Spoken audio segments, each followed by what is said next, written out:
বর্ষাকালের ঝিরিঝিরি বৃষ্টি পড়ে চলেছে। আয়ান যাচ্ছে তার মাসির বাড়ি বেড়াতে। তার মাসির বাড়ি পটলডাঙা। তার বাড়ি থেকে বেশি দূর নয়, ওই 4-5 কিলোমিটারের রাস্তা। সে আপন মনে টিপটিপ বৃষ্টির সঙ্গে ভিজে ভিজে সাইকেল চালিয়ে চলেছে। তার মাসির বাড়ি মানে পটলডাঙায় যেতে গেলে একটি শ্মশান পড়ে। শ্মশানটার অনেক দুর্নাম সে শুনেছে, তাও সে আজকালের সাহসী ছেলে বলে কথা, ভয় ডর তার মনের ভেতর নেই। সে এগিয়ে চলেছে।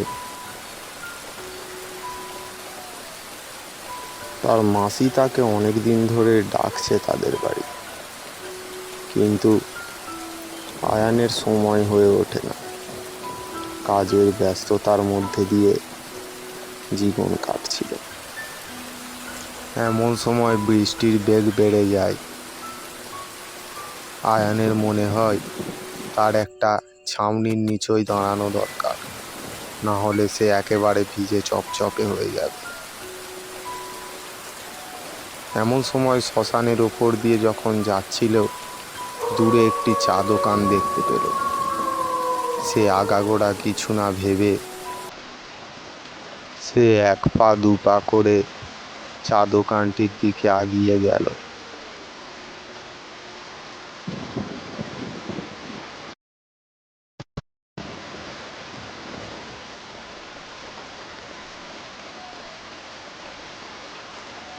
চা দোকানটিতে গিয়ে সে 1 কাপ চা নিয়ে বেঞ্চিতে বসল। এমন সময় সামনের লোকটি বলে উঠল, কি মশাই, গ্রামে নতুন নাকি? আগে তো এখানে কখনো দেখিনি। না না কাকা, একেবারে নতুন নয়। এখানে আমার মাসির বাড়ি। আগে মাঝে মধ্যেই আসতাম, এখন আর আসা হয়নি। কাজের চাপ বুঝতেই তো পারছেন।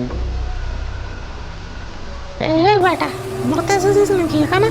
হ্যাঁ, জানিস না এখানে আসামি তো? হ্যাঁ, শুয়ে শুয়ে আবার এই চা দোকানে ঢুকেছিস। যা যা, তাড়াতাড়ি বেরিয়ে যা বলছি। শুনবি না তো, শুনবি না তো? বস বস, আর কিছুক্ষণ বস। সারা জীবনের মতো আটকে যাবি বুঝতে পারি। বস না বস, কথা শুনবি না? আবার একজন মরবে, আবার একজন মরবে, আবার একজন মরবে, আবার একজন মরবে, আবার একজন পাগলটা মরবে, আবার লাফিয়ে একজন লাফিয়ে মরবে, নাচতে শুরু করলো। আবার একজন মরবে। আয়ান এটাকে তেমন গুরুত্ব দিল না। আরে মশাই, এটাকে গুরুত্ব দেবেন না। ও শালা পাগল। পাগল সবসময় ওই করে। বাদ দিন, ওর কথা শুনবেন না, ওর কথা শুনবেন না। আর কিছু মিনিট বসুন, আপনি আর কিছু সেকেন্ড বসুন। আর তাছাড়া এখন তো বৃষ্টিও থামেনি, বেরোলে ভিজেও যাবে। বসুন বসুন, আপনি বসুন, আর কিছুক্ষণ, আর কিছুক্ষণ। আয়ানের মনে কিছুটা সন্দেহ হলো। সে দেখলো লোকটা যেন ঘাবড়ে গিয়েছে, আমতা আমতা করে কথা বলছে কেমন।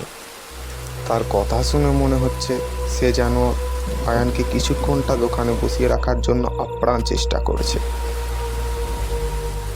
কয়েক সেকেন্ড বসেছিল, তারপরে হঠাৎ দেখা গেল পাগলটা প্রচণ্ড বেগে দৌড়ে আসছে একটা গোটা ইট হাতে করে নিয়ে, যেন তাকে মেরেই দেবে। আয়ান ভয়েতে দোকান থেকে দৌড়ে বেরিয়ে এলো। আর বেরিয়ে আসার পরে সে দেখতে পেল পাগলটাকে যেন চুম্বক দোকানটা টেনে নিল। তারপরেই দোকানটা কোথায় যেন বাতাসের সঙ্গে মিলিয়ে গেল। এটা দেখে আয়ান আর সুস্থ দাঁড়িয়ে থাকতে পারল না। সে ওখানে অজ্ঞান হয়ে পড়ে যায়।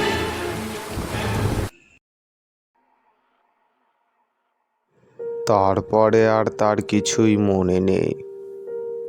সকালে তার যখন জ্ঞান ফেরে, সে দেখল সে তার মাসির বাড়ির বিছানায় শুয়ে আছে, আর তার মাসি তার পায়ের কাছে বসে আছে।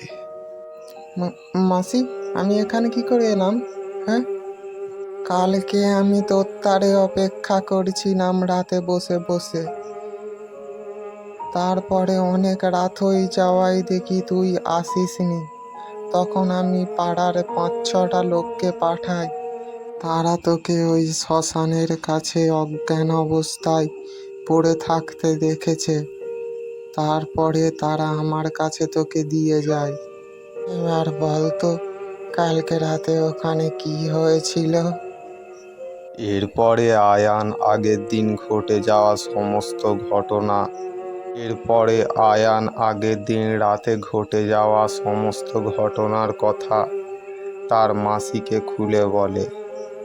তার মাসি সব শোনার পর বলতে শুরু করে, হ্যাঁ, ওখানে আজ থেকে প্রায় 40 বছর আগে ওখানে একটি চা দোকান ছিল। ওই চা দোকানে কালকে রাতে যেই 3জনকে দেখেছিস, ওরা 3জন তখন মানুষ মেরে কিডনি বিক্রি করার ব্যবসা করতো।